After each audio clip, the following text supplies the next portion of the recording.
কত নরম হয়েছে, একদম তুলতুলে, এবং পিছনে কালারটা দেখুন কি সুন্দর হয়েছে, একদম সফট নরম হয়েছে। দেখুন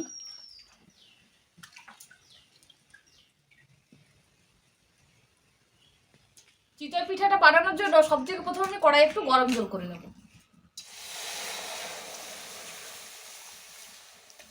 এবার এই গরম জলটার মধ্যে আমি দিয়ে দিচ্ছি স্বাদ মতো নুন।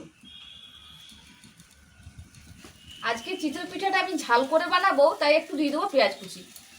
তাই পেঁয়াজ কুচিটাও জলের মধ্যে দিয়ে দিচ্ছি গ্রেট করে রাখা গাজর, দিয়ে দিচ্ছি কুচি করে রাখা কাঁচা পাকা লঙ্কা। সবগুলো ভালো করে মিশিয়ে নেব।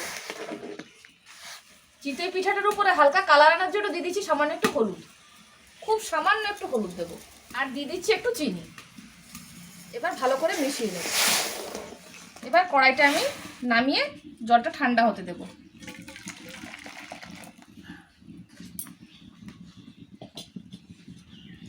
জলটা আমার হালকা ঠান্ডা হয়ে গেছে। এবার চিতই পিঠাটা বানানোর জন্য আমি দিয়ে দেবো 1 বাটি সুজি। এখানে 1 বাটি সুজি এই জলটার মধ্যে আমি ঢেলে দিচ্ছি। সুজিটা আমি মিক্সিতে একটু পিষে নিয়েছি। এবার যে পরিমাণ সুজি নিয়েছি তার অর্ধেক ময়দা দিয়ে দিচ্ছি।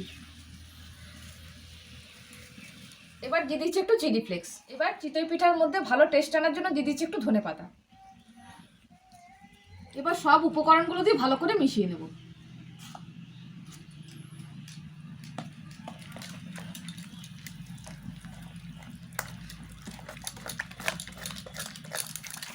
দেখুন বন্ধুরা, ব্যাটারটা দেখতে কি সুন্দর লাগছে, আর কি সুন্দর একটা মিষ্টি মিষ্টি হলুদ কালার এসছে, দেখতে ভীষণ সুন্দর লাগছে। কিন্তু ব্যাটারটা আমার এখনো ঘন আছে, তাই আমি আর একটু গরম জল দিয়ে দিচ্ছি।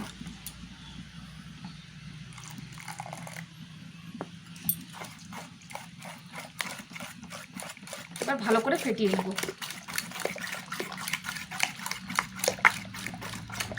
দেখুন বন্ধুরা, চিতই পিঠা বানানোর জন্য মিশ্রণটা আমার রেডি হয়ে গেছে। আর এইরকম পাতলা কিন্তু আপনারা মিশ্রণটা রাখবেন।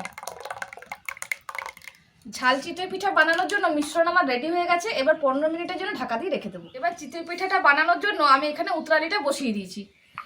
উতরালিটা কিন্তু একদম খুব ভালো করে আমি গরম করে নিলাম আগে, তারপর একটু তেল দিয়ে দিচ্ছি। এবার হাতার সাহায্যে এক হাতা আমি মিশ্রণটা নিয়ে উতরালির মধ্যে দিয়ে দেবো। এবার একটা ঢাকা দিয়ে দিচ্ছি, আর সাইড দিয়ে একটু জল দিয়ে দিচ্ছি। এই জল দিয়ে দিলে পিঠাটা খুব জলদি হয়ে যাবে এবং ওঠাতেও খুব সুবিধা হবে। চলুন বন্ধুরা, 1 মিনিট তো হয়ে গেছে, আমার ঢাকাটা খুলে একবার দেখে নিই।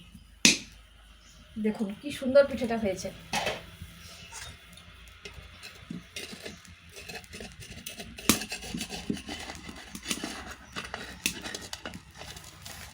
এই দেখুন সুন্দর পরিষ্কার একদম কি সুন্দর উঠে গেল। এবার একটা কাপড়ের সাহায্যে ভালো করে আমি উতরাইটা পরিষ্কার করে নিলাম। আবার একটু তেল দিয়ে দিচ্ছি।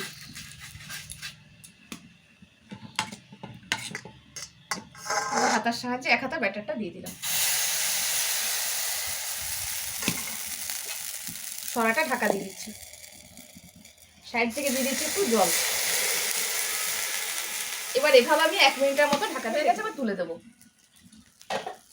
দেখুন কি সুন্দর ফুলে উঠেছে।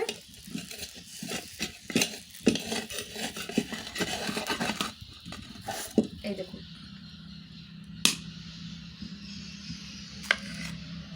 দেখলেন তো, ভীষণ সোজা একটা চিতই পিঠের রেসিপি। ঝাল চিতই পিঠা এইভাবে কিন্তু আপনারা অবশ্যই বাড়িতে বানাবেন আমার রেসিপিটা দেখার পর। চলুন এইভাবে সবকটা বানিয়ে নিই।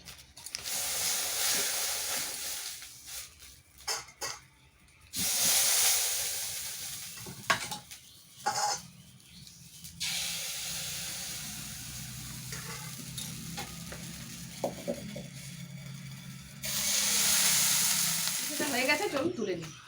দেখুন কি সুন্দর আর কতটা ফুলেছে দেখুন।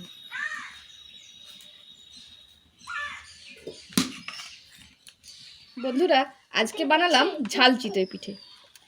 তা আমার এই রেসিপিটি যদি আপনাদের ভালো লেগে থাকে তাহলে অবশ্যই কিন্তু বাড়িতে বানাবেন এবং আমার চ্যানেলটি সাবস্ক্রাইব করে নেবেন। দেখলেন তো কত সহজভাবে পিঠের রেসিপিটা আমি বানিয়ে নিলাম। ভীষণ সোজা একটা রেসিপি, আর আপনারা কিন্তু অনায়াসেই বাড়িতে বানিয়ে নিতে পারেন।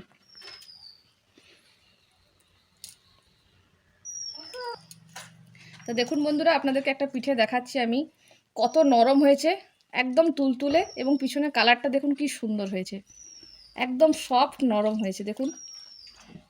তো এই পিঠেটা কিন্তু অবশ্যই বাড়িতে আপনারা একবার বানাবেন। এখন তো পিঠের সময়, নানান রকম পিঠে বাড়িতে বানান এবং খেতে থাকুন। তো বন্ধুরা, আজকে আমার এই পিঠের রেসিপিটা যদি আপনাদের ভালো লেগে থাকে তাহলে অবশ্যই কিন্তু একটা লাইক করে যাবেন এবং আমার চ্যানেলটি সাবস্ক্রাইব করবেন এবং পাশে থাকার অনুরোধ রইল।